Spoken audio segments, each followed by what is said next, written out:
ஆனால் நிரந்தரமாக மரணம் அடைய மாட்டார்கள்.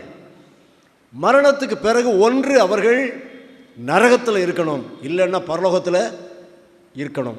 அது ரெண்டும் நித்தியமானவை.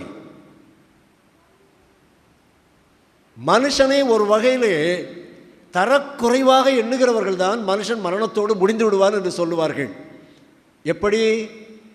மனுஷனை விட மரம் நீண்ட நாள் வாழுமா வாழாதா? வாழுங்கல்ல.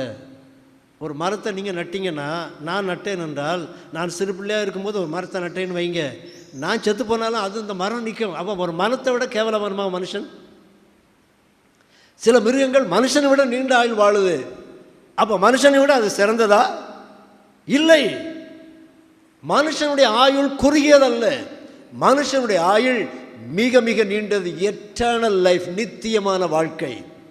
மனுஷனை தரம் உயர்த்தி நினைப்பது கிறிஸ்தவம் தான்.